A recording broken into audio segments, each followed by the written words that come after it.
बच्चों, आज के इस वीडियो में आपका बहुत बहुत स्वागत है। मैं आपको रहीम के दोहे पढ़ा रही हूँ, जिसमें मैं आज आपको 8वां दोहा पढ़ाने चल रही हूँ, जिसकी पंक्तियाँ मैं लिख देती हूँ। पंक्तियाँ हैं: बिगड़ी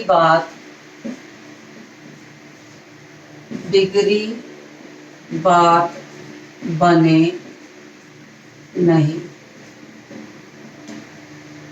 तो 8वां दोहा जो है मैं उसे पढ़ती हूँ, फिर समझाती हूँ।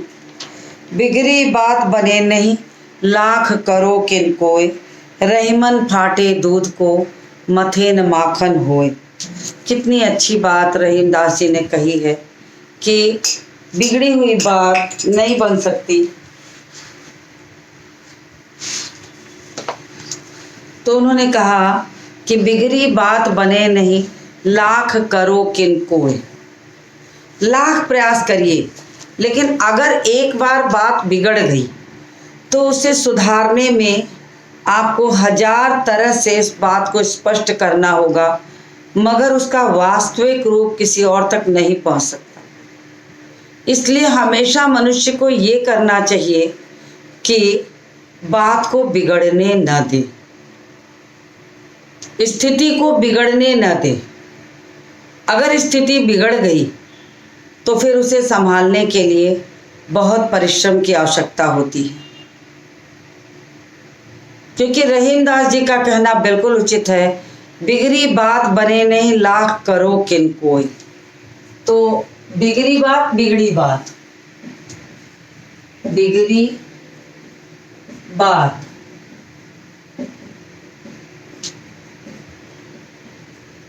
बिगड़ी बात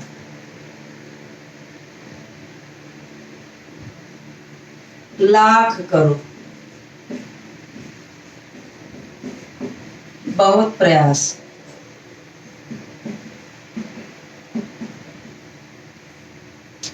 लाख करो किन कोय। तो लाख करो यानी कि बहुत प्रयास करो तो भी बिगड़ी हुई बात संभल नहीं पाती है। इसलिए सबसे आसान तरीका है कि बात को बिगड़ने न दिया जाए। बात एक बार बिगड़ गई तो आप उसे सुधारने के लिए लाख प्रयास करेंगे, लेकिन वो प्रयास आपका पूर्णतया सफल नहीं होगा। ठीक वैसे ही जैसे रहीमन फाटे दूध को, मथे न माखन। अगर आपका ने दूध चढ़ाया और दूध फट गया तो क्या आप समझते हैं कि उसे मथते रहने से उसमें मक्खन निकल आए? नहीं निकलेगा। फटे दूध से मक्खन नहीं निकाला जा सकता। अगर मक्खन निकालना है तो दूध उबल कर उसकी मलाई को मथा जाएगा, तब मक्खन निकलेगा। तो आप अगर ये सोचते हैं कि फटे दूध से मक्खन निकल आएगा, तो यही कहीं ये संभव नहीं है। उन्होंने कहा ठीक वैसे ही ये प्रयास जो है आपका व्यर्थ हो जाएगा। ये प्रयास किसी काम का नहीं होगा। प्रयास करना है तो उसको पहले ही बचाने की आवश्यकता है। तो बात बिगड़ने नहीं देनी चाहिए, बात बिगड़ने की स्थिति में नहीं लाना चाहिए। और मनुष्य को ये करना चाहिए कि उसकी स्थिति कभी खराब न हो।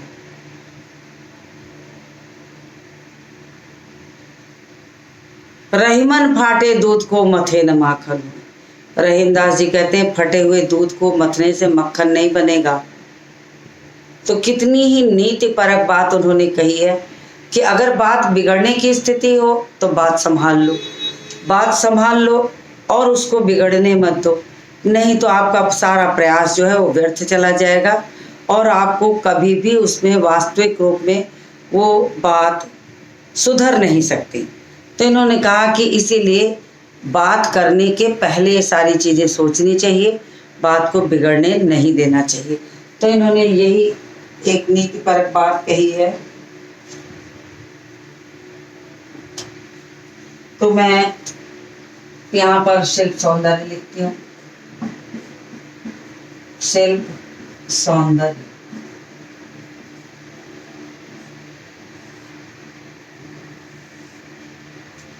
शिल्प सौंदर्य है कि आपसी संबंधों के महत्व को बताया है। कवि ने आपसी संबंधों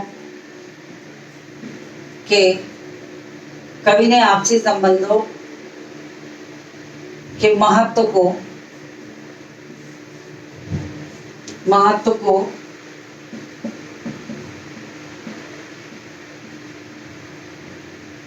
समझाया है।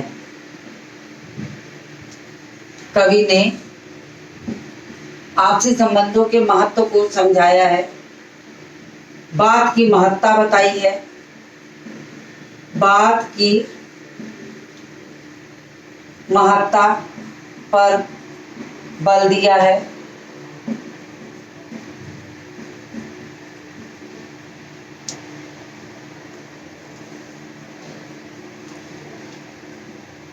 बात की महत्ता पर बल दिया है और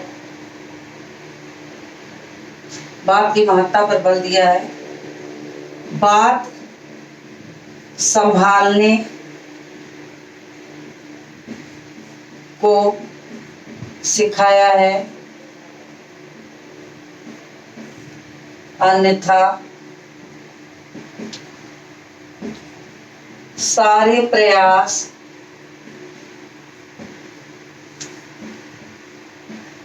व्यर्थ हो जाएंगे।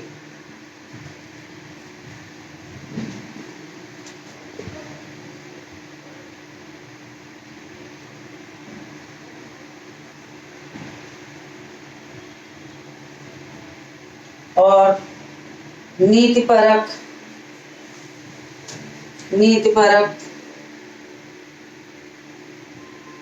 बात स्पष्ट है।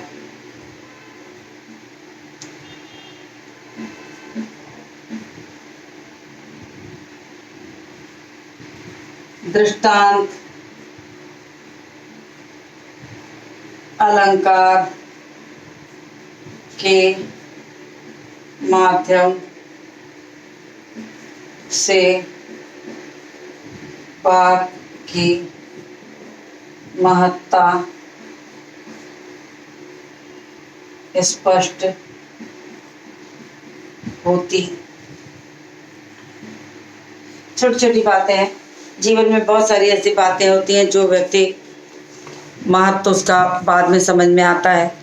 तो इन्होंने बताया दूध के माध्यम से कि दूध को फट जाए तो मत के मक्खन नहीं होगा, बात बिगड़ जाए तो पुनः संबंध वापस वैसा नहीं हो सकता। तो इसकी बड़ी भारी महत्ता उन्होंने समझाने की कोशिश की है। अगला दोहा है, रहीमन देख बड़ेन को लघु न दीजिए डार, जहाँ काम आवे सोई कहाँ करे तरवार। अब इन्होंने कहा है कि मैं इसको रफ कर देती हूँ।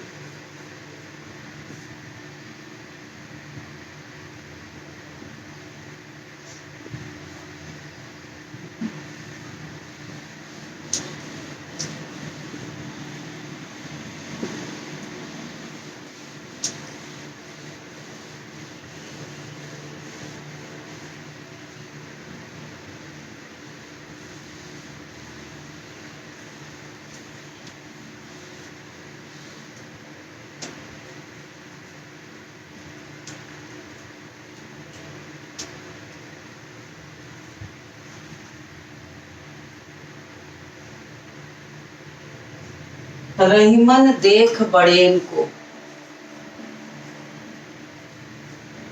रहीमन देख बड़ेन को। अब रहीमदास जी ने यहाँ पर कहा है कि रहीमन देख बड़ेन को लग न दीजिए डार, जहाँ काम आवे सोई कहाँ करे तरवार। उन्होंने कहा, रहीमदास जी कहते हैं, बड़े लोगों को देखकर छोटों का तिरस्कार कभी मत करिए। हर व्यक्ति का अपना अलग अलग महत्व है, हर व्यक्ति की महत्ता अपने स्थान पर है। बड़ों को देखकर छोटों का तिरस्कार कर दे, एक अमीर आदमी को देखकर एक गरीब आदमी का तिरस्कार कर दे, एक ऊंची बिरादरी को देखकर एक छोटी जाति वाले का तिरस्कार कर दें, तो ये उचित नहीं है। उन्होंने कहा बड़ों को देखकर छोटों का तिरस्कार करना मानवता नहीं है, सामाजिकता नहीं है, इंसानियत नहीं है। ये मान के चलिए कि हर व्यक्ति का अपना महत्व अलग अलग जगह पर है और अलग अलग जगह पर महत्व होने से किसी की कीमत कहीं घट सकती है, किसी की कीमत कहीं बढ़ सकती है। तो उन्होंने कहा एक सीख, बहुत अच्छी सीख दी है कि बड़ों को देखकर छोटों का तिरस्कार कभी ना करें। उनके साथ संबंध स्थापित करने पर छोटे लोगों का साथ छोड़ना नहीं चाहिए। क्यों? क्योंकि छोटे लोग जो काम करेंगे वो बड़े कभी नहीं कर सकते। जब बड़े लोग छोटों का काम नहीं कर सकते तो छोटे लोग बड़ों का काम नहीं कर सकते, तो दोनों की महत्ता तो अपने स्थान पर अलग अलग हो गई। तो उन्होंने इस बात को समझाया कि रहीमन देख बड़ेन को लघु न दीजिए डार। रहीमदास जी कहते हैं बड़ों को देखकर छोटों को तिरस्कृत मत करिए। जहाँ काम आवे सुई, कहाँ करे तलवार। उन्होंने कहा कि अगर आपको सुई का काम है और मैं आपके हाथ में तलवार पकड़ा दूं तो आपका वो काम हो जाएगा? नहीं होगा। संभवतः आप बिल्कुल जानते हैं इस बात को कि सुई की जगह तलवार काम नहीं कर सकती और तलवार की जगह सुई नहीं कर सकती। दोनों का अपना अलग महत्व है, दोनों का अपना अलग स्थान है। ऐसी स्थिति में यदि ये कहा जाए कि वास्तविकता ये है कि हमें अपनी हर चीज़ के महत्व को समझ कर चलना चाहिए। समय के अनुसार सबका महत्व है। सुई, अगर कपड़ा सिलना है तो तलवार से नहीं सिला जा सकता, सुई ही काम आएगी। दो टुकड़ों को जोड़ने का काम करना होगा तो सुई ही करेगी, तलवार नहीं। इसलिए उस व्यक्ति का स्थान, उसकी महत्ता समय और परिस्थितियां निश्चित करती हैं। आपका काम कैसा है? तो रहीमदास जी की ये बात बिल्कुल सही है कि किसी बहुत बड़े व्यक्ति को पा करके छोटों का तिरस्कार मत करिए। समाज में अगर सारे बड़े लोग ही रहेंगे तो ये छोटे काम करने वाले लोग कहाँ जाएंगे, या इनका काम कौन करेगा? इनका काम इनकी जगह शोभा देता है। तो इसलिए इस मान के चलिए कि कभी भी आपको किसी भी व्यक्ति की ज़रूरत पड़ सकती है। ऐसी स्थिति में वास्तव में मनुष्य को महत्ता समझनी चाहिए हर छोटी बड़ी चीज़ की। तो उन्होंने बड़े अच्छे उदाहरण के माध्यम से कहा है कि जहाँ काम आवे सुई, कहाँ करे तलवार। सुई का काम है तो तलवार कहाँ उस काम को पूरा कर पाएगी? तलवार का काम मारना काटना है, कपड़े सिलना थोड़े है। तो कपड़ों के सिलने का काम तो सुई ही करेगी, चाहे वो लाख कीमती हो। तलवार चाहे लाख कीमती हो, लाख चमकदार हो, बहुत बड़ी हो, म्यान में हो, सुंदर हो, लेकिन वो नहीं कर सकती। उसी तरह अगर किसी को से तलवार का काम लेना है तो सुई नहीं करेगी, सुई का स्थान बदल जाएगा। तो ऐसे में मनुष्य को स्थान और स्थिति का महत्व समझना चाहिए और स्थान और स्थिति के अनुसार ही कार्य करना चाहिए। तो कभी भी बड़ों को देखकर छोटों का तिरस्कार नहीं करना चाहिए। यही बात जो है रहीमदास यहाँ समझाना चाहते हैं।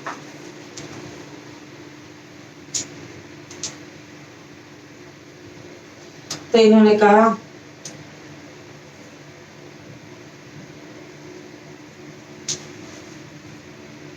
शिल्प, सौंदर्य,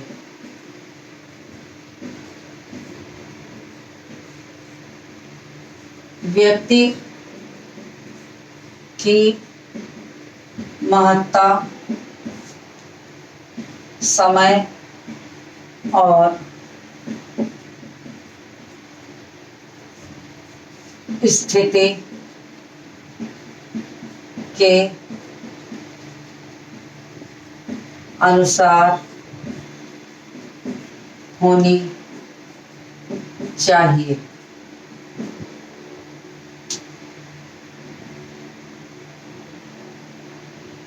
व्यक्ति की महत्ता समय और स्थिति के अनुसार होनी चाहिए।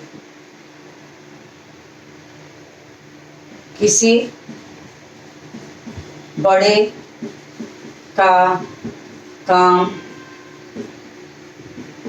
छोटा व्यक्ति नहीं कर सकता तो किसी छोटे का काम बड़ा भी नहीं कर पाएगा, बड़ा भी नहीं कर पाएगा। तो सुई और तलवार को आधार मान करके यहाँ पर चीज समझाई गई है। बाकी चीज दोहा छंद भाषा वही है, दृष्टांत अलंकार है, शैली वही है, बाकी चीजें आपको बिल्कुल एक समान है, लिख लीजिएगा उसको उसी तरह से। अगला है 10वां है, रहीमन निज संपत्ति बिना कौन विपत्ति सहाय, बिन पानी जो जलज के को रवि नहीं रवि सके बचा है। अब यहाँ पर इन्होंने अपनी संपत्ति की महत्ता की बात बताई है। इसको रब कर देती है, लिख देती हूँ। तो 10वां है,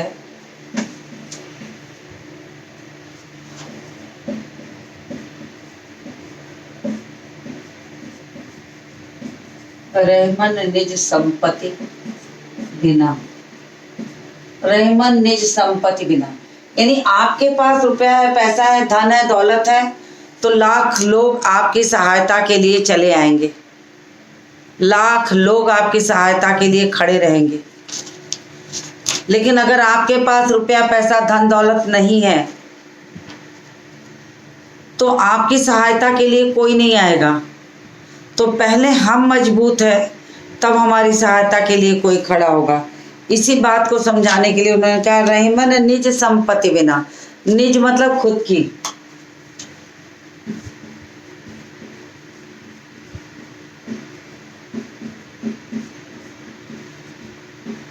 अपनी संपत्ति के बिना, रहीमन निज संपत्ति बिना। रहीमदास जी कहते हैं कि खुद की संपत्ति के बिना को नहीं विपत्ति सहाय, कोई भी विपत्ति में आपकी सहायता नहीं करेगा। आपके पास धन है दौलत है तो सहायता करने वाले भी 10 खड़े हो जाएंगे, धन और दौलत नहीं है तो सहायता करने वाले भी नहीं मिलेंगे। कोई भी अपना रुपया पैसा खर्च करके आपकी सहायता के लिए नहीं आएगा। तो रहीमदास जी की ये बात बिल्कुल सही है, रहीमन निज संपत्ति बिना को नहीं विपत्ति सहाय, कोई भी विपत्ति में सहायक नहीं होगा। बिन बिन पानी जो जलज को, जलज मतलब कमल,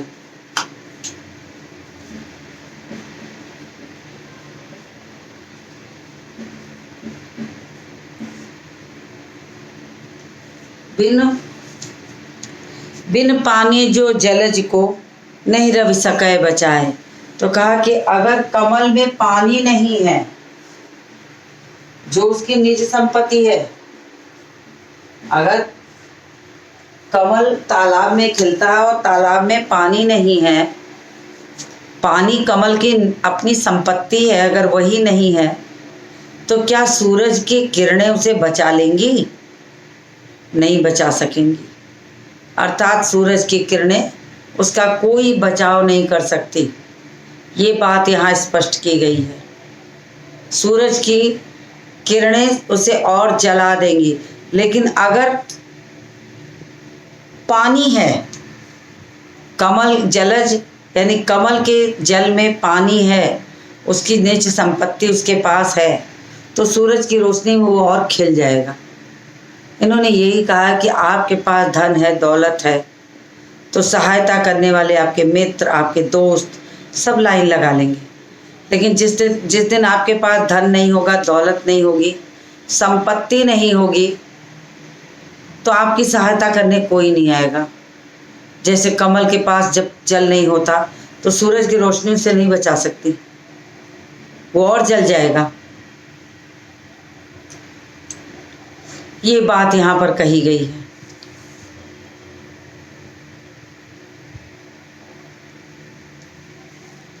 तो ये स्थिति कही गई है।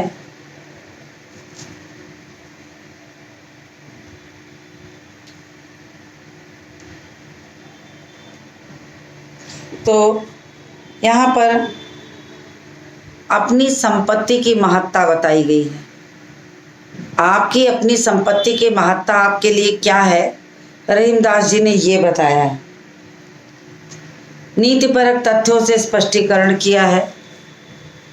तो इसका जो सबसे बड़ा सौंदर्य है वो ये है कि अपनी संपत्ति की महत्ता को उन्होंने यहाँ पर बताया है।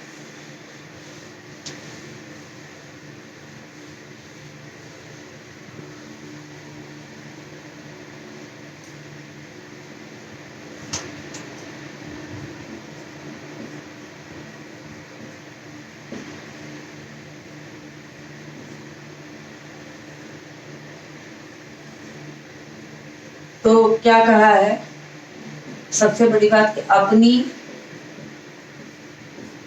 संपत्ति की महत्ता को कवि ने स्पष्ट किया है। दृष्टांत, अलंकार और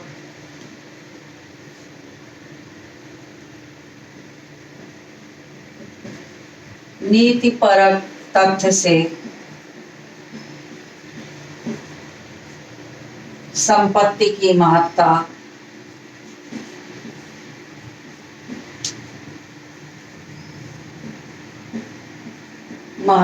को बताया गया है। बाकी चीजें वही है, दोहा छंद है, गीति परक है, उदाहरण शैली है, अलंकार है। तो सारी चीजों को आप बिल्कुल वैसा ही जानिए। फिर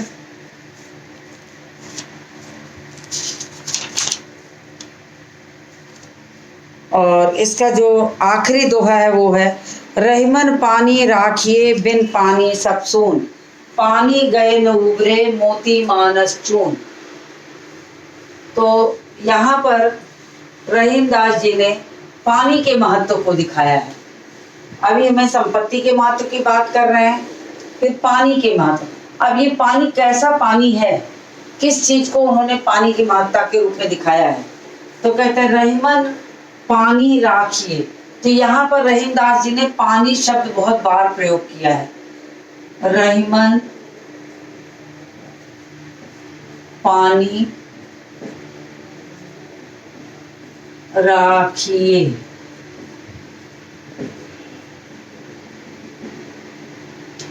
रहीमन पानी राखिए।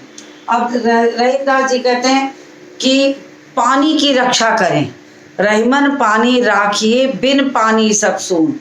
अब पानी शब्द देखिए बहुत बार आया है। पानी शब्द की हम विश्लेषण करेंगे, आप उसको ध्यान से सुनिए। तो रहीमदास जी कहते हैं रहीमन पानी राखिए बिन पानी सब सून। रहीमदास जी कहते हैं कि पानी की रक्षा करनी चाहिए, क्योंकि बिना पानी के सब कुछ सूना है, बेकार है। कैसे बेकार है? पानी गए न उबरे मोती मानस चून। पानी अगर चला जाए तो मोती, मनुष्य और चूना तीनों की महत्ता खत्म हो जाती है। कैसे?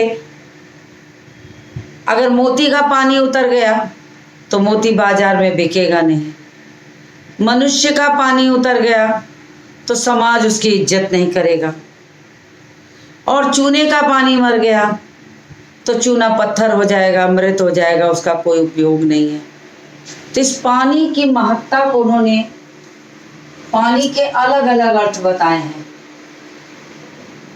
अलग अलग अर्थ हैं। तो यहाँ पर श्लेष अलंकार हो गया। श्लेष अलंकार का मतलब होता है कि जहां शब्द का प्रयोग एक बार करते हैं और उसके अर्थ अलग अलग आते हैं, वहां पर श्लेष अलंकार होता है। अब हमने कहा कि मोती, मानस और चून, तीनों में पानी का अर्थ है। पानी का अर्थ जो है तीनों के लिए है, और मोती में पानी का अर्थ उसकी चमक है, मानस में पानी का अर्थ उसका इज्जत, सम्मान, और चूने में पानी का अर्थ है उसका जल। अब चूने में जल नहीं होगा तो मृत हो जाएगा। मनुष्य की इज्जत नहीं होगी तो समाज में स्थान खत्म हो जाएगा, समाज में स्थान खत्म, समाप्त है। मोती में चमक नहीं होगी तो बाजार में कीमत नहीं होगी, बाजार में उसकी कीमत घट जाएगी। अब इस एक पानी ने अलग अलग जगह पर अलग अलग अर्थ स्पष्ट किए हैं। तो पानी के महत्व को यहाँ पर बताकर श्लेष अलंकार के माध्यम से रहीमदास जी ने इस अर्थ को स्पष्ट किया है कि रहीमन पानी राखिए, पानी हमेशा बचा कर रखना चाहिए। पानी का अर्थ है मनुष्य को किस किस अर्थ में, कहते हैं अरे उसकी आंख का पानी मर गया है, तो पानी के तथ्य को बचाने की बात जब कह रहे हैं तो उन्होंने किस किस अर्थ में कहा, मोती के अर्थ में, मनुष्य के अर्थ में और चूने के अर्थ में, कि तीनों अर्थ में पानी की महत्ता अलग अलग है, और तीनों का पानी मर जाए तो तीनों की कीमत खत्म। मोती का पानी उतर जाए तो बाजार में बिकेगा नहीं, वो कौड़ियों के मोल हो जाएगा। मनुष्य का पानी चला गया, इज्जत चली गई, तो समाज में लोग उसे थू थू करके मार डालेंगे। चूने का पानी मर गया तो मृत चूना हो जाएगा, पत्थर की चट्टान की तरह, और उठाकर फेंक दिया जाएगा।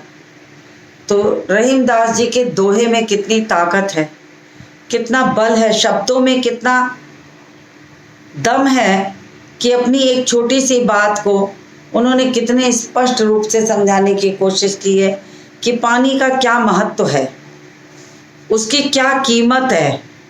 उसे समझने के लिए यहाँ पर पानी की कीमत को बताया गया है कि पानी की कीमत क्या है, कैसे हम उसकी महत्ता को समझेंगे, तो ये यहाँ पर कहा गया है।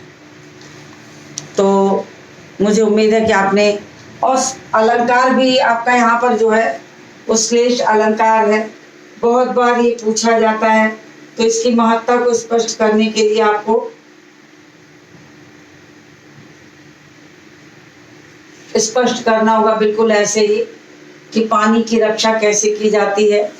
और अगर इसमें शिल्प सौंदर्य की बात करें तो पानी के महत्व को तो आपको बताना ही होगा, जो मैंने बोर्ड पर अभी बताया है कि पानी का क्या महत्व है, पानी की इज्जत और सम्मान कैसे बचाने की आवश्यकता है, और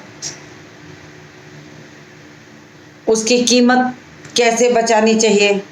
रहीमन पानी राखिए, बिन पानी सब सून, पानी गए नोगरे मोती मानस चून। तो इन्होंने ये कहा है कि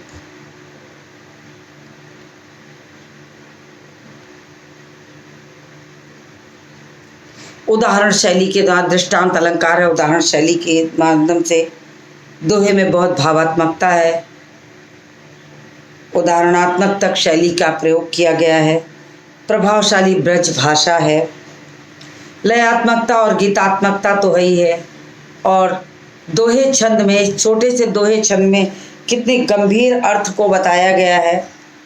और श्लेष अलंकार का जो सुंदर प्रयोग जिसको कहते हैं वो रहीम ने यहाँ पर किया है कि कैसे एक पानी को 3 अर्थों से जोड़ दिया है, उसको स्पष्ट किया है। तो ये भी बहुत बड़ी चीज़ है। तो सबसे बड़ी बात, इस दोहे में पानी के महत्व को बताया गया कि पानी का क्या महत्व है, कैसे हमें उसको बचाकर चलना चाहिए। और अलंकार पूछा जाए तो आप श्लेष अलंकार लिखिएगा, परिभाषा अगर श्लेष अलंकार की आप जानना चाहते हो तो जान लीजिए कि श्लेष अलंकार उस स्थान पर होता है जहाँ पर शब्द का प्रयोग एक बार हो, उसके कई सारे अर्थ होते हों, उसे हम श्लेष अलंकार कहते हैं। तो श्लेष अलंकार के माध्यम से बात को स्पष्ट किया गया है। तो इसके साथ मैंने आपको पूरे दोहे को 3 भाग में करके पढ़ा दिया है अच्छे से, काव्य सौंदर्य सहित, शब्दों के अर्थ सहित, भाव के सहित, शिल्प सौंदर्य सब मैंने बताया है। तो आपको वो अच्छी तरह समझ में आ गया होगा।